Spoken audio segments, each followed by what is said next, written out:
हमारे साथ हैं बिहार के नेता प्रतिपक्ष तेजस्वी यादव। तेजस्वी जी, पहले ये बताइए, वक्फ बोर्ड वाला जो मामला है ये क्या है? आप धरने पे भी बैठने जा रहे हैं, ये क्या आपत्ति है आरजेडी को? देखिए, ये असंवैधानिक है और पूरी तरीके से आखिर इस कानून की जरूरत क्या पड़ी है। और हमेशा से केंद्र सरकार की जो मंशा जो है असंवैधानिक कार्यों में ही लगी रहती है। संविधान विरोधी लोग हैं ये लोग, लोकतंत्र विरोधी हैं। आज मुसलमान के बहाने, कल सिख और ईसाई के बहाने। तो ये जो इन लोगों का जो एजेंडा है, मोदी जी को बेरोजगारी पर, महंगाई पर, इन सारी चीजों पर जो है बात करनी चाहिए, काम करना चाहिए, लेकिन इन सब चीजों पे ये काम नहीं कर रहे।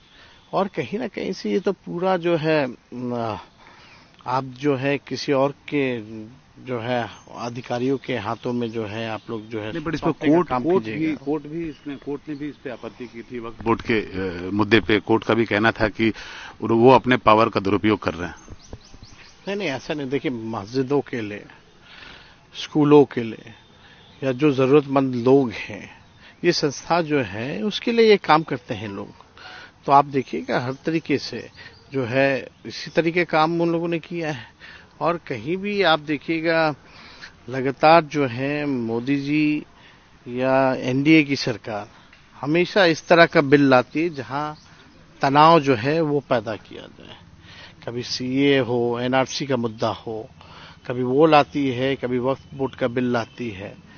तो हमको लगता है कि सबको जो है इसमें राइट है अपनी बात को रखने का। जेपीसी भी हुआ है। तो तनाव की आप जब तनाव की बात कर रहे हैं तो आपका कहना है कि भाजपा जो है वो बांटने की राजनीति करती है। चुनाव में भी यही होगा तो उससे कैसे आप निपटेंगे? नहीं, देखिए, वो तो देश की जनता और बिहार की जनता खास तौर पे बहुत होशियार लोग हैं।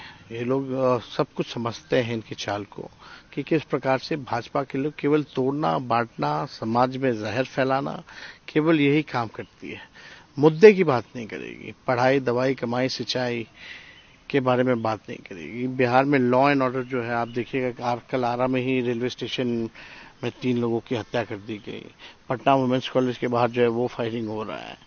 ऐसी स्थिति में आप देखिएगा कोई चर्चा नहीं। आप बजट देख लीजिए केंद्र सरकार का, बिहार के लिए कुछ नहीं। तो हमको लगता है कि बिहार की जनता होशियार है और इन सब चीजों को समझते हैं। और लास्ट बार तो ये हारते हारते रह गए। अब चाहे किसी भी संस्था का इन्होंने जो है दुरुपयोग किया हो, लेकिन इस बार बिहार के लोग जो है चौकन्ने हैं और इनके साजिश में फंसने वाले नहीं है। तेजस्वी, आपकी भी बड़ी चर्चा हुई, आपने टीका भी लगाया, टोपी भी पहनी दरभंगा में, और उसकी बड़ी चर्चा हुई। भाजपा के लोगों ने भी इस मुद्दे को बहुत उठाया। कोई मतलब नहीं है ना, आरक्षण पे तो चुप रहते हैं। आप बताइए ना, सबसे ज्यादा बेरोजगार कौन है? हिंदुए ना है। पलायन बिहार से सबसे ज्यादा किसका हो रहा है? हिंदुए का ना हो रहा है। महंगाई की मार क्या हिंदू ने झेल रहा है? तो इन लोगों का कोई मतलब नहीं, कुछ भी बात करें। अरे हमारे डाइवर्सिटी है, यही खूबसूरती है। और हम लोग तो भाई गंगा जमुनी तहजीब को मानने वाले लोग हैं। हम लोग आप देखिएगा किसी भी प्रकार से तो हम लोग मंदिर भी जाते हैं, मस्जिद भी जाते हैं। और हमारा तो शादी जो है क्रिश्चियन परिवार में हुआ है।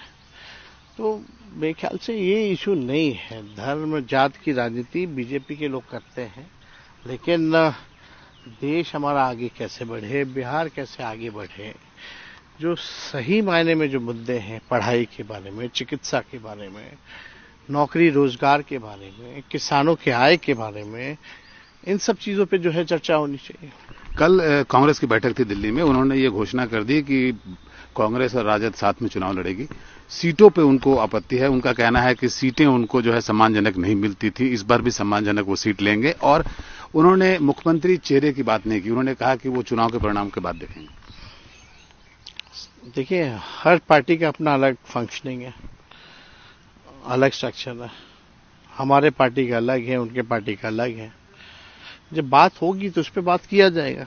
ये तो कैमरे पे बात नहीं की जा सकती। बट जैसे आप एक स्वाभाविक तौर पे इंडिया अलायंस के मुख्यमंत्री के चेहरे हैं, वो उन्होंने उस बात की घोषणा नहीं की। उन्होंने कहा कि ये चुनाव के बाद देखा जाएगा।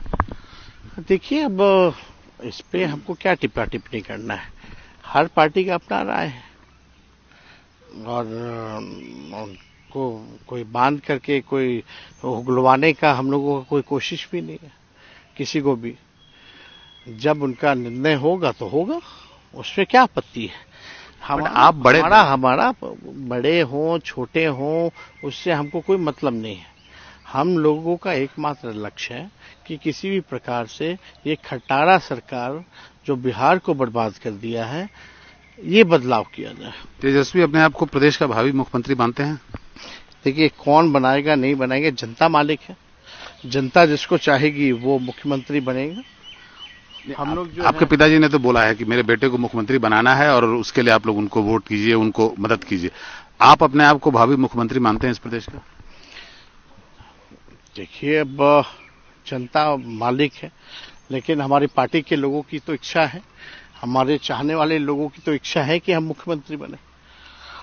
लेकिन उससे पहले भाई सरकार को, हम लोगों को, जिन्होंने बिहार को 20 साल तक बेरोजगारी दिया, पलायन दिया, महंगाई दिया, किसानों की ये नहीं सुनते, छात्र नौजवानों की ये नहीं सुनते, इस सरकार को बदलना हमारी पहली प्रायोरिटी है। बिल्कुल। तो अगर मैं मानूं कि तेजस्वी इस प्रदेश के भावी मुख्यमंत्री हैं और उसको आप भी एडमिट कर रहे हैं, तो पहले 100 दिन में तेजस्वी सरकार की क्या प्राथमिकताएं होंगी? पहले 100 दिन में 3 बड़े निर्णय। देखिए, जो बेसिक नीड है, पढ़ाई, दवाई, कमाई, सिंचाई, सुनवाई और कार्रवाई, इनमें से ही होगा। सुनवाई या कार्रवाई क्या है, जरा बताइए हमारे दर्शकों को। सरकार सुनवाई करे, कार्रवाई करे अपराधियों पर, भ्रष्टाचारियों पर, लोगों की सुनवाई करे, लोगों की सुने। आज तो मुख्यमंत्री किसी से मिलते ही नहीं है। जनता तो छोड़िए, पत्रकारों से नहीं मिलते, वो तो आप अच्छे से जानते हैं। तो उनके वो राष्ट्रगान वाला जो मामला हुआ उसकी भी बड़ी चर्चा हो रही थी और आपने भी उस मुद्दे को बहुत उठाया। अभी भी असेंबली डिस्टर्ब है उसी मुद्दे पे। आपको लगता नहीं कि उनकी तबीयत खराब है, इसको छोड़ दिया जाए? ये आप भी जानते हैं। देखिए, अब इस पे हमको कोई टिप्पा टिप्पणी हमको करना खुद उचित हम नहीं समझते हैं। लेकिन एक ऑपोजिशन होने के नाते, लीडर ऑपोजिशन होने के नाते आप जरूर उनसे ये कह सकते हैं कि अब खुद ही वो छोड़ दें। और हमने कई बार जो है कहा भी है कि अब उनको जो है रिजाइन कर देना चाहिए।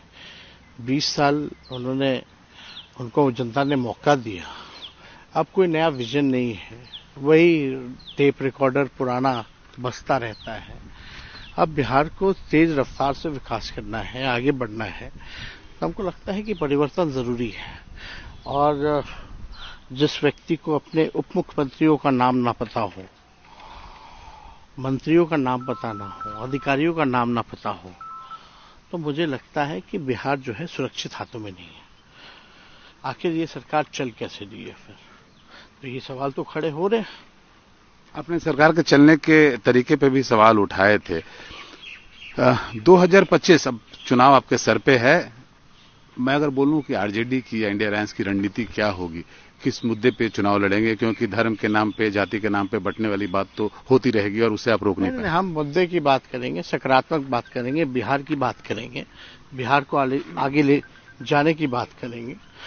न धर्म न जात, आप सब गरीबी के बारे में चर्चा होनी चाहिए।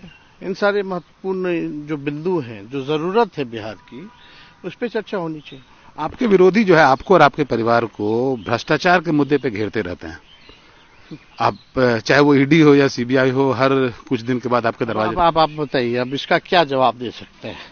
अब हमको बोलते हैं कि 4 साल की उम्र में से हम घोटाला करना। अब ये इतनी छोटी टिप्पणी, किस मानसिकता के लोग हैं ये, अब समझ में नहीं आता। आप किसी से भी पूछो कि 4 साल के बच्चे जो हैं, क्या वो घोटाले करेंगे सरकार में? क्या क्या मुद्दा है इनके पास? कुछ तेजस्वी के खिलाफ एक मुद्दा नहीं है। अगर है तो कार्रवाई करें ना भाई। आपने तेजस्वी जी, आपने अभी हाल में चुनौती दी थी कि भाजपा, जेडीयू, आरजेडी सब अकेले लड़े, उसके बाद हम इन लोगों से निपट लेंगे। और उनके बाद इनको असलियत का पता चल जाएगा। हमने ये कहा कि भाई इनके कई बयानवीर नेताओं का बयान रहा है कि भाई अटल जी का सपना पूरा करना है, वो तब होगा जब बीजेपी अपना सरकार बनाएगी। तो हम वही बोले भाई पिछलग्गू बन के क्यों हो, लटकन क्यों हो, कोई चेहरा भी नहीं है आपके पास। अगर फरियाना है तो एक बार अकेले अकेले फरिया लिया जाए। तो मान लो उसके लिए रेडी हो गए तेजस्वी जी, तब क्या करेंगे आप? आपको लगता है बीजेपी, जेडीयू और आरजेडी अगर अकेले अकेले लड़े? क्या करेंगे, हम जनता के बीच जाएंगे, लड़ाई लड़ेंगे। चलिए अंतिम सवाल आपसे तेजस्वी जी, आपको क्योंकि जाना है, कार्यक्रम भी आपका, मैं तेजस्वी यादव का विजन लोगों को, देश को बताना चाहता हूं कि तेजस्वी यादव 2025 का चुनाव लड़ेंगे, मजबूती से लड़ेंगे, उम्मीद कर रहे हैं कि सरकार बनाएंगे। तेजस्वी यादव के जो 5 प्रमुख विजन है वो बताइए कि जिस पर लोग डिसाइड कर सकें कि तेजस्वी। बेरोजगारी, गरीबी, पलायन, कृषि और टेक्नोलॉजी और एआई का जमाना है। उसके साथ इंडस्ट्री हो, आईटी पार्क बने, एसजीजेड बने, बिहार में निवेश आए, ये प्राथमिकता होगी। और हमने आर्थिक न्याय की भी बात की है, माई बहन मान योजना, जिसमें महिलाओं को 2,500 महीने मिलेंगे, 200 यूनिट फ्री में लोगों को बिजली, गैस सिलेंडर, गैस की कीमतें जो 1200 हो गई हैं उसको 500 करना, ये हम लोगों की प्राथमिकताएं रहेंगी। और इन्हीं चीजों पे अच्छी शिक्षा व्यवस्था हो, चिकित्सा की व्यवस्था हो, लोगों को पढ़ाई के लिए, रोजगार के लिए और चिकित्सा के लिए पलायन ना करना पड़े, बिहार में ही सब कुछ हो। चलिए, एनडीटीवी से बात करने के लिए बहुत बहुत धन्यवाद तेजस्वी।